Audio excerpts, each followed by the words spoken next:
नमस्कार दोस्तों, स्वागत है आप सभी का हिमांशु हायर एजुकेशन चैनल में। आज हम लोग मनोविज्ञान पढ़ेंगे। जैसे कि आप सभी जानते हैं, शिक्षक भर्ती परीक्षाओं का जो एग्ज़ाम डेट आ गया है, अतः हम लोग रेगुलर बेसिस पे पढ़ाई करना शुरू करेंगे। सबसे पहले हम लोग मनोविज्ञान पढ़ेंगे, उसके बाद गणित, उसके बाद सामाजिक विषय पढ़ेंगे। ठीक है, हिंदी संस्कृत भी साथ साथ इससे चलेगा। ठीक है, इन दोनों किताबों की मदद से, जो मनोविज्ञान किताब है हरिहंत प्रकाशन की बुक और गंगा प्रकाशन की बुक, इन दोनों किताबों की मदद से हमने पढ़ा था और मैंने करीब 60% सिलेबस तैयार किया था और हमारा 24 अंक आया मनोविज्ञान में। ठीक है, इसलिए हमने इस किताब को चुना है। तो दोनों किताब पढ़ने के बाद हम लोग साथ में क्वेश्चन भी करेंगे। फिर खत्म करने के बाद हम लोग हर अध्याय से 20-20 क्वेश्चन हम करेंगे। ठीक है, चलिए ऐसे क्लास शुरू करते हैं। विकास की अवधारणा। जैसा कि आप जानते हैं, सभ्यता हो या फिर बालक हो, दोनों का विकास हमेशा होता रहना चाहिए, क्योंकि कहा जाता है जब जहाँ पे विकास रुकता है वहीं से हमारा पतन होना प्रारंभ हो जाता है। अतः विकास की अवधारणा है कि विकास हमेशा सदैव होना चाहिए। ये किताब में दिया है कि सी-टेट परीक्षा के विगत वर्षों के प्रश्न पत्रों का विश्लेषण करने से यह ज्ञात होता है कि परीक्षा की दृष्टि से यह अध्याय अत्यंत महत्वपूर्ण है। इस अध्याय से वर्ष 2011 में 3 प्रश्न, 2012 में 1 प्रश्न, 2015 में 1 प्रश्न, वर्ष 2016 में 3 प्रश्न पूछे गए प्रश्न प्रायः विकास की अवधारणा, विकास के आयाम, वृद्धि व विकास का अधिगम से संबंध पर आधारित थे। ठीक है, तो यहाँ से कितना इम्पोर्टेंट आप समझ सकते हैं, कितना महत्वपूर्ण अध्याय है। चलिए, विकास की अवधारणा। विकास जीवन पर्यंत चलने वाली एक निरंतर प्रक्रिया है। विकास की प्रक्रिया में बालक का शारीरिक, क्रियात्मक, संज्ञानात्मक, भाषागत और संवेगात्मक एवं सामाजिक विकास होता है। ठीक है, अरस्तु कहते हैं कि विकास आंतरिक एवं बाह्य कारणों से व्यक्ति में परिवर्तन है। विकास के अभिलक्षण क्या हैं? विकास एक जीवन पर्यंत चलने वाली प्रक्रिया है जो गर्भधारण से लेकर मृत्यु पर्यंत होती रहती है। मनोवैज्ञानिकों ने विकास के विभिन्न अभिलक्षणों को बताया है, जो इस प्रकार हैं। विकास परिवर्तन प्रायः व्यवस्थित, प्रगतिशील और नियमित होते हैं। समान से विशिष्ट और सरल से जटिल और एकीकृत से क्रियात्मक स्तरों की ओर अग्रसर होने के दौरान प्रायः एक क्रम का अनुसरण करते हैं। ठीक है, यहाँ से क्वेश्चन पूछा जा सकता है कि विकास किस प्रकार होता है। तो विकास जो होता है समान से विशिष्ट की ओर होता है, उसके बाद सरल से जटिल की ओर और एकीकृत से क्रियात्मक स्तरों की ओर अग्रसर होता है। अगला पॉइंट है, विकास बहुआयामी होता है, अर्थात कुछ क्षेत्रों में यह बहुत तीव्र वृद्धि को दर्शाता है, जबकि कुछ अन्य क्षेत्रों में धीमी गति से होता है। ठीक है, दूसरा लक्षण क्या है? विकास बहुआयामी होता है। उसके बाद अगला है, विकास बहुत ही लचीला होता है। इसका तात्पर्य है कि एक ही व्यक्ति अपनी पिछली विकास दर की तुलना में किसी विशिष्ट क्षेत्र में अपेक्षाकृत आकस्मिक रूप से अच्छा सुधार प्रदर्शित कर सकता है। एक अच्छा परिवेश शारीरिक शक्ति अथवा स्मृति और बुद्धि के स्तर में अनपेक्षित सुधार ला सकता है।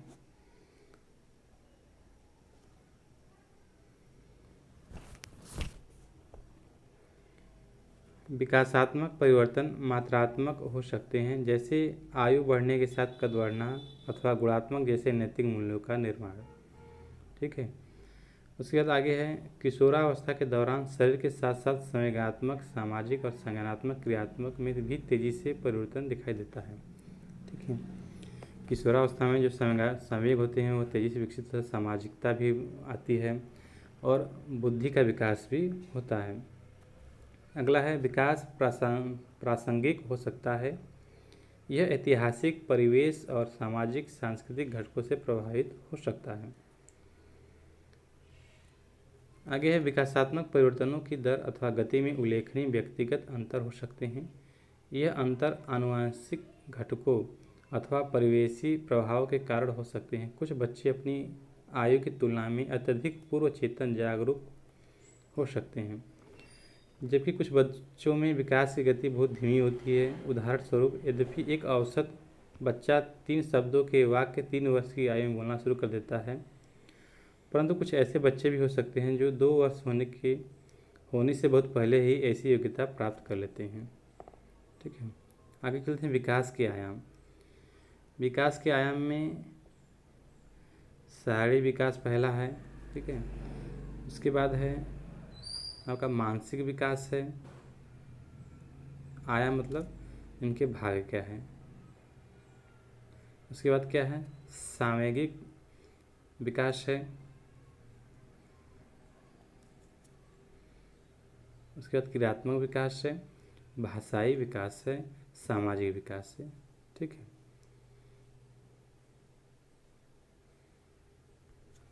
चलिए, विकास के आयाम में पहला है शारीरिक विकास। मनोवैज्ञानिकों ने अध्ययन की सुविधा के दृष्टिकोण से विकास को निम्नलिखित भागों में बांटा है। पहला, शारीरिक विकास।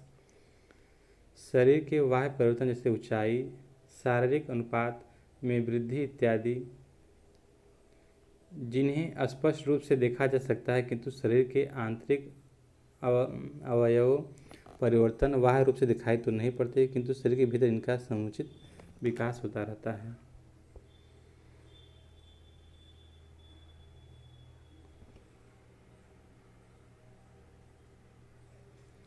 उसके बाद शारीरिक विकास पर बालक के आनुवंशिक गुणों का प्रभाव देखा जा सकता है। इसके अतिरिक्त बालक के परिवेश एवं उसकी देखभाल का भी उसके शारीरिक विकास पर प्रभाव पड़ता है। यदि बच्चे को पर्याप्त मात्रा में पोषक आहार उपलब्ध नहीं हो रहा है तो उसके विकास की सामान्य गति की आशा कैसे की जा सकती है। ठीक है, यानी जो बालक का विकास होता है, शारीरिक विकास, ये आनुवंशिक से जोड़कर भी देखा जा सकता है। और उसके बाद वातावरण भी मिलना चाहिए, उसको पोषण भी मिलना चाहिए। ठीक है, नेक्स्ट है बालक की वृद्धि एवं विकास के बारे में शिक्षकों को पर्याप्त जानकारी इसलिए भी रखना अनिवार्य है क्योंकि बच्चों की रुचियां, इच्छाएं, दृष्टिकोण एवं एक तरह से उसका पूर्ण व्यवहार शारीरिक वृद्धि एवं विकास पर भी ही निर्भर करता है। ठीक है, शिक्षक को चाहिए कि इन सब चीज़ों की जानकारी रखे। बच्चों की शारीरिक वृद्धि एवं विकास के समान ढांचे से परिचित होकर अध्यापक यह जान सकता है कि एक विशेष आयु स्तर पर बच्चों से क्या आशा की जा सकती है। अगला आयाम है मानसिक विकास। संज्ञानात्मक या मानसिक विकास से तात्पर्य बालक की उन सभी मानसिक योग्यताओं एवं क्षमताओं में वृद्धि और विकास से है जिनके परिणाम स्वरूप विभिन्न प्रकार की समस्याओं को सुलझाने में अपनी मानसिक शक्तियों का पर्याप्त उपयोग कर पाता है।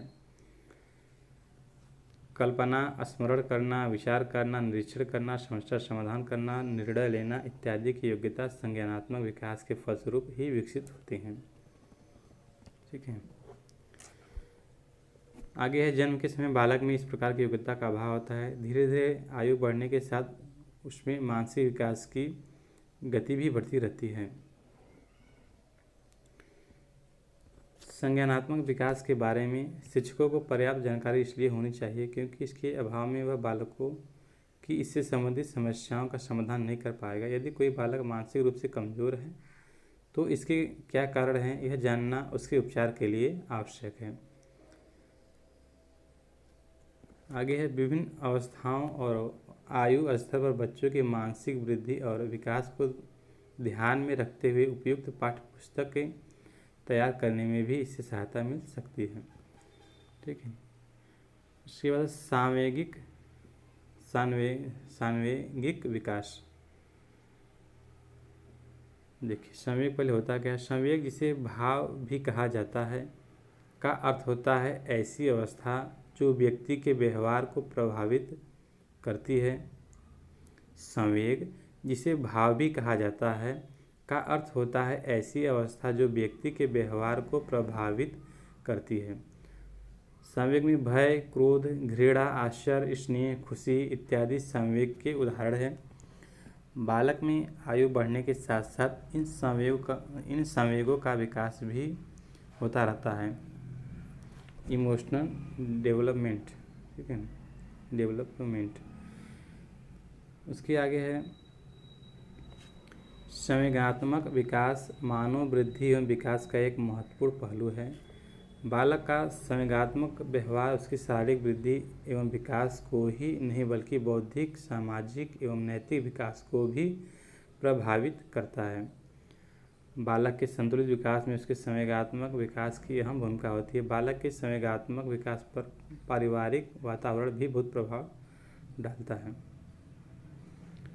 ठीक है, इन संवेगों की जानकारी भी होनी चाहिए शिक्षकों को, ताकि वह बच्चे को और बेहतर तरह से पढ़ा सके, अपने शिक्षक में इसका प्रयोग कर सके। उसके बाद है क्रियात्मक विकास। क्रियात्मक विकास का अर्थ होता है व्यक्ति की कार्य करने की शक्तियों, क्षमताओं या योग्यताओं का विकास। ठीक है, आगे चलते हैं। क्रियात्मक शक्तियों, क्षमताओं या योग्यताओं का अर्थ होता है ऐसी शारीरिक गतिविधियां या क्रियाएं जिनकी संपन्न करने के लिए मांसपेशियों एवं तंत्रिकाओं की गतिविधियों के संयोजन की आवश्यकता होती है, जैसे चलना, बैठना इत्यादि। इसमें पहला पॉइंट है, एक नवजात शिशु ऐसे कार्य करने में सक्षम होता है शारीरिक वृद्धि एवं विकास के साथ ही उम्र बढ़ने के साथ उसमें एक इस तरह की योग्यताओं का भी विकास होने लगता है।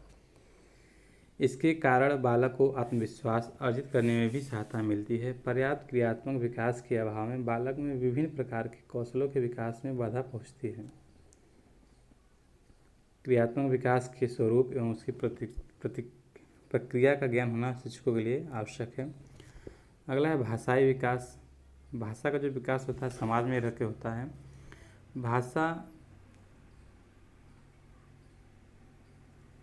भाषा के विकास को एक प्रकार से संज्ञानात्मक भावनात्मक विकास माना जाता है। पहला पॉइंट है, भाषा के माध्यम से बालक अपने मन के भावों विचारों को एक दूसरे के सामने रखता है एवं दूसरे के भावों विचारों एवं भावनाओं को समझता है।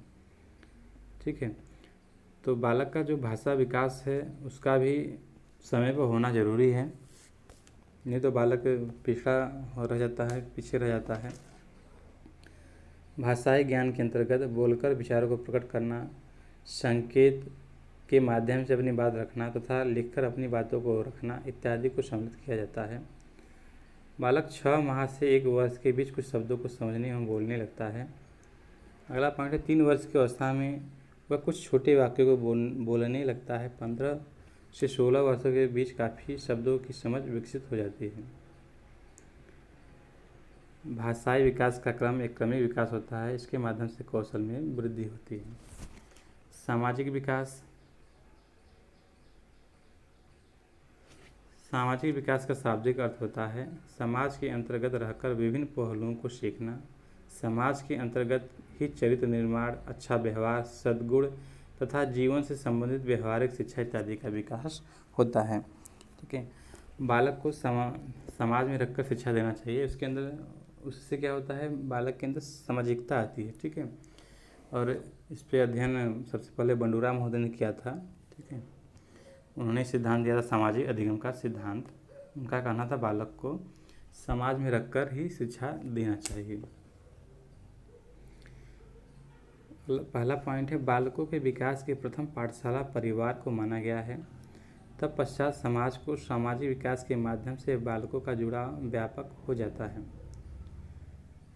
ठीक है, कहा जाता है कि बालक के लिए सबसे पहला विश्वविद्यालय परिवार होता है। तो परिवार को चाहिए कि उसको एक अच्छी सामाजिकता, एक अच्छा व्यवहार उपलब्ध कराए। आगे है संबंधों के दायरे में वृद्धि, अर्थात माता पिता एवं भाई बहन के अतिरिक्त दोस्त मित्रों से जुड़ना। और देखिए सामाजिकता से क्या विकास होता है।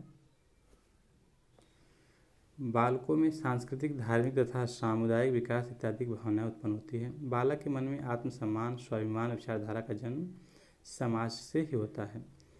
बालक समाज के माध्यम से ही अपने आदर्श व्यक्तियों का चयन करता है तथा कुछ बनने की प्रेरणा उससे लेता है। एक शिक्षित समाज में ही व्यक्ति का उत्तम विकास संभव हो सकता है। ठीक है, आगे है वृद्धि। देखिए, वृद्धि और विकास में कुछ अंतर है। विकास जो है जन्म से प्रारंभ होकर जीवन पर्यंत चलता रहता है, जबकि वृद्धि क्या होता है, जन्म से प्रारंभ होकर जीवन पर्यंत नहीं चलता है। एक समय के बाद वृद्धि क्या होती है, रुक जाती है। और वृद्धि का संबंध शारीरिक विकास और मानसिक विकास और शारीरिक संरचना से संबंधित है। ठीक है, आगे हमको लगता है वही होगा। देखिए, वृद्धि का अर्थ होता है बालकों की शारीरिक संरचना का विकास, जिसके अंतर्गत लंबाई, भार, मोटाई तथा अन्य अंगों का विकास आता है। वृद्धि की प्रक्रिया आंतरिक एवं बाह्य दोनों रूपों में होती है। यह एक निश्चित आयु तक होती है तथा भौतिक पहलू में ही संभव है। वृद्धि पर आनुवंशिकता का सकारात्मक एवं नकारात्मक दोनों प्रभाव पड़ते हैं। वृद्धि और विकास में अंतर दिया गया है। वृद्धि एवं विकास का प्रयोग लोग प्रायः पर्यायवाची शब्दों के रूप में करते हैं और धारणात्मक रूप से देखा जाए तो इन दोनों में अंतर होता है। इस अंतर को हम निम्न प्रकार से व्यक्त कर सकते हैं। पहला अंतर है परिणात्मक। वृद्धि जो होता है, वृद्धि शब्द का प्रयोग परिणामतः परिवर्तनों जैसे बच्चे के बड़े होने के साथ उसके आकार, लंबाई, ऊंचाई और इत्यादि के लिए होता है। जबकि विकास शब्द का प्रयोग परिणात्मक परिवर्तन के साथ साथ व्यवहारात्मक परिवर्तनों जैसे कार्य कुशलता, कार्य क्षमता, व्यवहार में सुधार इत्यादि के लिए होता है। क्षेत्र में वृद्धि जो होता है, वृद्धि विकास की प्रक्रिया का एक चरण होता है। इसका क्षेत्र सीमित होता है, जबकि विकास अपने आसपास में एक विस्तृत अर्थ रखता है। वृद्धि इसका एक भाग होती है। परिपक्वता के आधार पर क्या है वृद्धि और विकास में अंतर। वृद्धि की क्रिया आजीवन नहीं चलती, बालक के परिपक्व होने के साथ ही यह रुक जाती है। जबकि विकास सतत प्रक्रिया है, बालक के परिपक्व होने के बाद भी यह चलती रहती है। विकास की दृष्टि से क्या अंतर है दोनों में। बालक की शारीरिक वृद्धि हो रही है, इसका अर्थ यह नहीं हो सकता है कि उसमें विकास भी हो रहा है, अतः यह भौतिक विकास को दर्शाता है। बालक में विकास के लिए भी वृद्धि आवश्यक नहीं है, अतः यह गुणात्मक विकास को दर्शाता है। वृद्धि और विकास को प्रभावित करने वाले कारक। पोषण, पहला कारक क्या है, पोषण। पोषण अच्छा रहेगा तो बालक का विकास और वृद्धि क्या होगा, अच्छे से होगा। ठीक है, उसकी लंबाई, ऊंचाई और मांसपेशियां मजबूत होंगी। ठीक है, यह वृद्धि तथा विकास का महत्वपूर्ण घटक होता है। बालक को विकास के लिए उचित मात्रा में प्रोटीन, वसा, कार्बोहाइड्रेट, खनिज लवण इत्यादि की आवश्यकता होती है। हमारे खान पान में उपयुक्त पोषक तत्वों की कमी होगी तो वृद्धि एवं विकास प्रभावित होंगे। ठीक है, उसके बाद है वृद्धि। यह विकास की अन्य कारकों में सबसे महत्वपूर्ण कारक होता है। बौद्धिक विकास जितना उच्चतर होगा, हमारे अंदर समझदारी, नैतिकता, भावनात्मकता, तर्कशीलता इत्यादि का विकास उतना ही उत्तम होगा। ठीक है,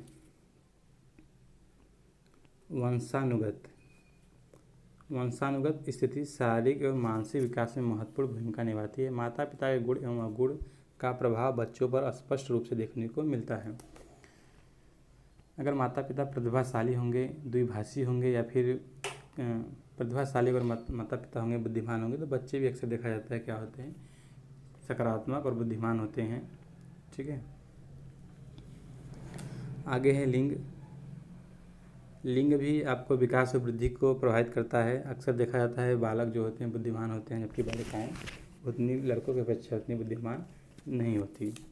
ठीक है, उसके बाद है वायु एवं प्रकाश। शरीर को स्वच्छ रखने के लिए स्वच्छ वायु की आवश्यकता होती है। अगर वायु स्वच्छ न मिले तो बालक बीमार हो सकता है एवं इनके अभाव में कार्य करने की क्षमता प्रभावित हो सकती है। ठीक है, एक कारक यह भी है वृद्धि और विकास को प्रभावित करने का।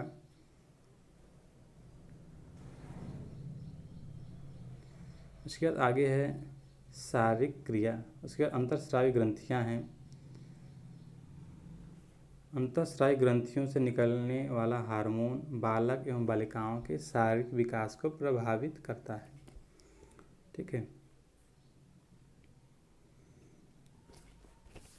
उसके बाद शारीरिक क्रिया।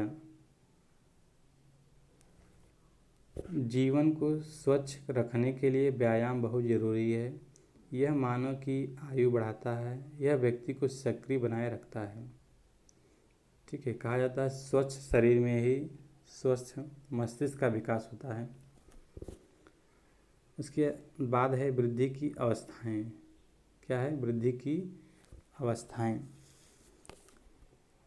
तो वृद्धि को सबसे पहले शैशव काल में बांटा गया है, उसके बाद बाल्यावस्था, ठीक है, बाल्यावस्था, उसके बाद किशोरावस्था, उसके बाद प्रौढ़ावस्था, युवावस्था, उसके बाद आपका परिपक्व, प्रौढ़ावस्था, उसके बाद वृद्धावस्था। इतने भागों में बांटा गया है।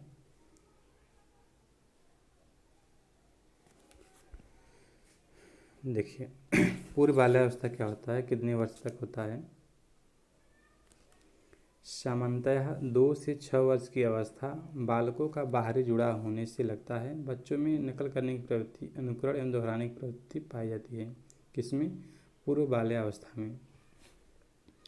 सामाजिकरण एवं जिज्ञासा दोनों में वृद्धि होती है। मनोवैज्ञानिक दृष्टि से यह काल भाषा सीखने की सर्वोत्तम अवस्था होती है।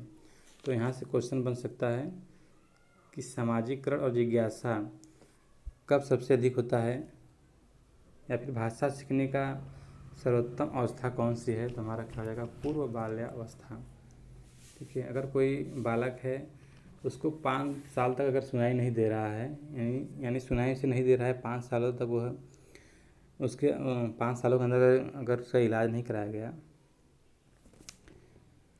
यदि कोई बालक है उसको सुनाई नहीं देता है, यदि कोई बालक है उसे सुनाई नहीं देता है, तो उसका 5 साल के अंदर अगर इलाज नहीं कराया गया तो वह भाषागत दृष्टि से उसका विकास बहुत ही कम होगा। ठीक है, आगे है उत्तर बाल्यावस्था। 6 से 12 वर्ष तक की अवस्था। इस अवस्था में बच्चों में बौद्धिक, नैतिक, सामाजिक, तर्कशीलता इत्यादि का व्यापक विकास होता है। पढ़ने की रुचि में वृद्धि के साथ साथ स्मरण क्षमता का भी विकास होता है। बच्चों में समूह का भावना का विकास होता है, अर्थात समूह में खेलना, समूह में रहना, समलैंगिक व्यक्ति को ही मित्र बनाना इत्यादि। अगला है जीवन में अनुशासन तथा नियमों की महत्ता समझ में आने लगती है। किस वर्ष में? उत्तर बाल्यकाल में। उसके बाद खोजी दृष्टिकोण एवं घूमने की प्रवृत्ति का विकास होता है उत्तर बाल्यकाल में। 6 से 12 तक की अवस्था में बालक बहुत जिद करता है घूमने के लिए, नहीं हम बिना निरुद्देश्य घूमता है, कोई उद्देश्य नहीं रहेगा घूमने का, ठीक है, तब भी वह घूमने की जिद करता है। आगे है किशोरावस्था।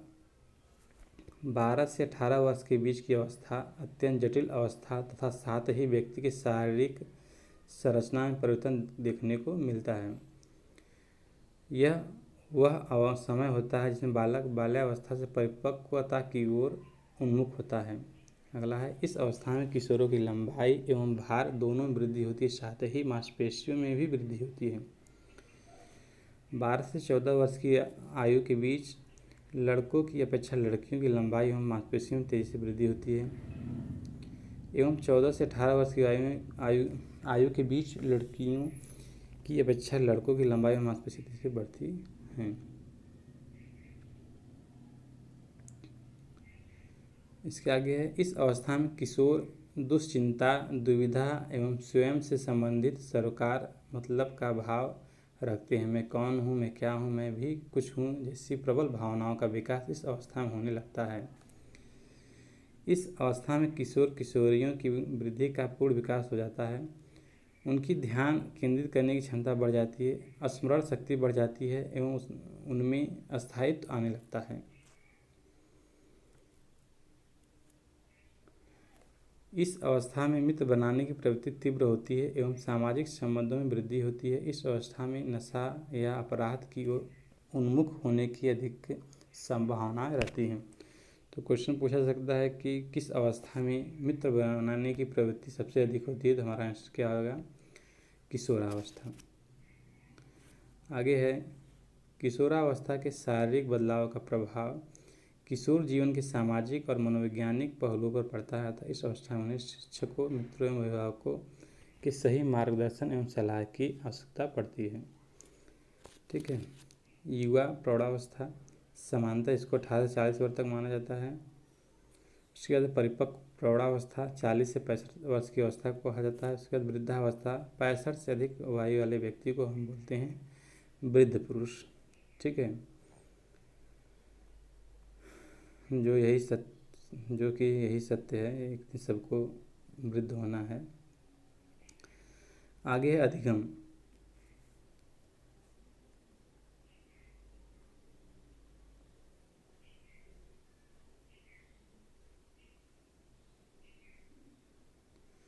अभी पाठ पढ़ने के बाद, लेसन खत्म करने के बाद हम लोग क्वेश्चन भी करेंगे जो प्रीवियस ईयर के क्वेश्चन हैं। ठीक है। अधिगम का अर्थ होता है सीखना। अधिगम एक प्रक्रिया है जो जीवन पर्यंत चलती रहती है एवं जिसके द्वारा हम कुछ ज्ञान अर्जित करते हैं या जिसके द्वारा हमारे व्यवहार में परिवर्तन होता है। जन्म के तुरंत बाद से ही बालक सीखना प्रारंभ कर देता है। अधिगम व्यक्ति के सर्वांगीण विकास में सहायक होता है। इसके द्वारा जीवन के लक्ष्यों को प्राप्त करने में सहायता मिलती है। अधिगम के बाद व्यक्ति स्वयं और दुनिया को समझने के योग्य हो पाता है। यदि छात्र किसी विषय वस्तु के ज्ञान के आधार पर कुछ परिवर्तन करने एवं उत्पादन करने में सक्षम हो गया तो उसके सीखने की प्रक्रिया को अधिगम कहा जाएगा। अर्थात अधिगम ठोस चीज़ों एवं मानसिक घोतकों को प्रस्तुत करने व उसमें बदलाव लाने की उत्पादक प्रक्रिया है, न कि जानकारी इकट्ठा कर उसे रटने की प्रक्रिया। ठीक है। गेट्स के अनुसार कहते हैं कि अनुभव द्वारा व्यवहार में रूपांतर लाना ही अधिगम है। ठीक है। ELP के अनुसार अधिगम व्यक्ति में एक परिवर्तन है जो उसके वातावरण के परिवर्तनों के अनुसरण में होता है।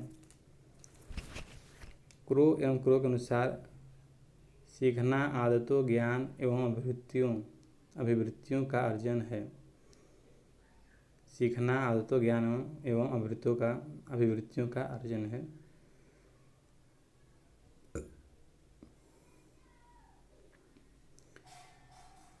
अगला हेडिंग है, उसके बाद क्वेश्चन है विकास का अधिगम से संबंध है। विकास के विभिन्न पहलुओं का आपस में घनिष्ठ संबंध है एवं ये सभी अधिगम को प्रभावित करते हैं। शारीरिक विकास विशेषकर छोटे बच्चों में मानसिक व संज्ञानात्मक विकास में मददगार हैं। सभी बच्चों को खेल की गतिविधियों में सहभागिता उनके शारीरिक व मनोसामाजिक विकास के लिए।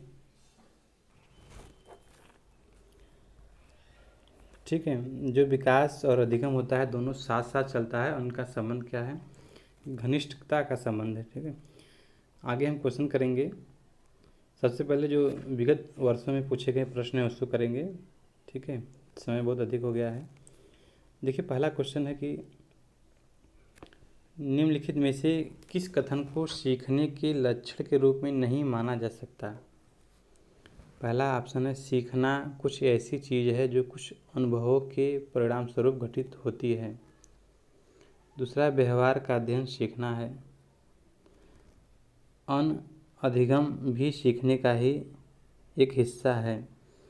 उसके बाद सीखना एक प्रक्रिया है जो व्यवहार में मध्यस्थता करती है। चौथा ऑप्शन है, तो हमारा ऑप्शन कौन सा सही हो जाएगा? चौथा ऑप्शन हमारा गलत है, यानी चौथा ऑप्शन हमारा क्या हो जाएगा? सही हो जाएगा। ये सीखने के लक्षण में नहीं आता है। ठीक है। अगला क्वेश्चन है अवधारणाओं का विकास मुख्य रूप से का हिस्सा है। ऑप्शन है पहला बौद्धिक विकास, दूसरा ऑप्शन शारीरिक विकास, तीसरा ऑप्शन है सामाजिक विकास, चौथा ऑप्शन है संज्ञानात्मक विकास। तो हमारा इसमें ऑप्शन बौद्धिक विकास हो जाएगा। ठीक है। अवधारणाओं का विकास हमारा बौद्धिक विकास से संबंधित है। 31वां क्वेश्चन है विकास शुरू होता है। यह क्वेश्चन सीटेट परीक्षा 2012 में पूछा गया था। तो विकास हम जानते हैं गर्भावस्था से शुरू हो जाता है। तो हमारा ऑप्शन 2 से हो जाएगा। दूसरा ऑप्शन से हो जाएगा प्रसव पूर्व अवस्था से। ठीक है। 32वां है, निम्नलिखित में से कौन सा कथन विकास और अधिगम के बीच संबंध को सर्वश्रेष्ठ रूप से जोड़ता है? विकास अधिगम से स्वतंत्र है। अधिगम विकास के पीछे रहता है। अधिगम और विकास समानार्थक परिभाषित हैं। अधिगम और विकास एक जटिल तरीके से अंतर संबंधित है। तो हमारा पहला और चौथा, पहला तो गलत है, दूसरा भी गलत है, तीसरा भी गलत, चौथा हमारा ऑप्शन सही हो जाएगा। अधिगम और विकास एक जटिल तरीके से अंतर संबंधित है। 33वां क्वेश्चन है, सीटेट परीक्षा 2016 में पूछा गया है, विकास के बारे में निम्नलिखित में से कौन सा एक कथन सही है? विकास भिन्न व्यक्तियों में भिन्न गति से होता है, तो ये भी ऑप्शन हमारा सही है। विकास जन्म से किशोरावस्था तक बहुत तीव्र गति से होता है और इसके बाद रुक जाता है, तो हर अवस्था में बहुत तेज़ी से नहीं होता है। ठीक है, ये विकास किशोरावस्था में अधिक होता है। तीसरा ऑप्शन, विकास जन्म से किशोरावस्था तक आगे की ओर बढ़ता है और फिर पीछे की ओर, तो दूसरा तीसरा भी गलत हो जाएगा। विकासात्मक परिवर्तन एक सीधी रेखा में आगे जाते हैं, ये भी गलत चौथा ऑप्शन, क्योंकि विकास उतार चढ़ाव से होता है, कभी किस अवस्था में कभी कम होगा, किसी अवस्था में अधिक विकास होगा, तो हमारा चौथा ऑप्शन भी गलत हो जाएगा। अब यानी हमारा ऑप्शन पहला से हो जाएगा, विकास भिन्न व्यक्तियों में भिन्न गति से होता है। 34वां क्वेश्चन है, मध्य बचपन अवधि है।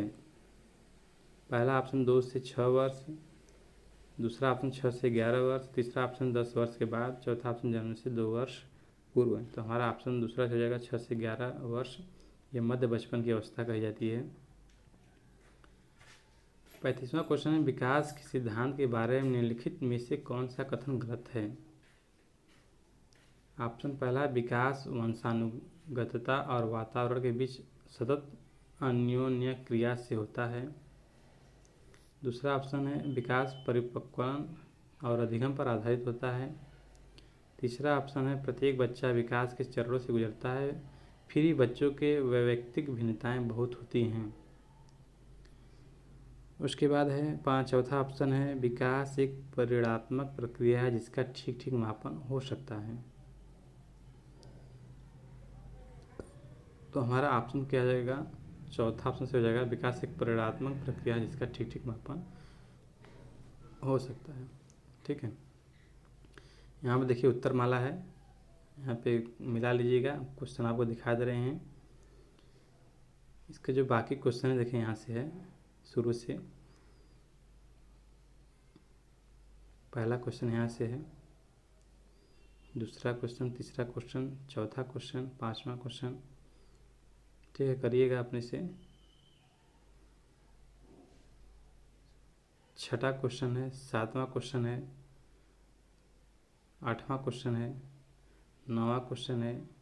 वीडियो रोक के करना होगा तो आप करिएगा। 10वां क्वेश्चन, बालक का संज्ञानात्मक विकास निम्नलिखित में से किसे प्रभावित करता है?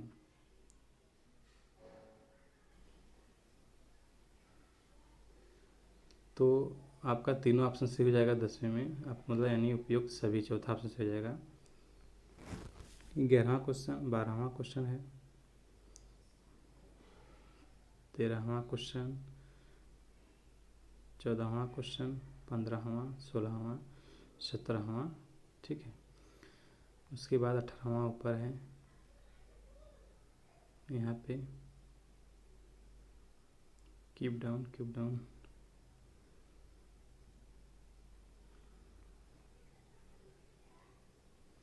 ठीक है, और जो प्रीवियस ईयर के क्वेश्चन हमने कराए दिए हैं और यहाँ से आपने उत्तरमाला देख लीजिएगा। आज के लिए इतना ही, अगले वीडियो में हम मिलेंगे अगले पार्ट के साथ। तब तक के लिए धन्यवाद। वीडियो अंत तक देखने के लिए धन्यवाद।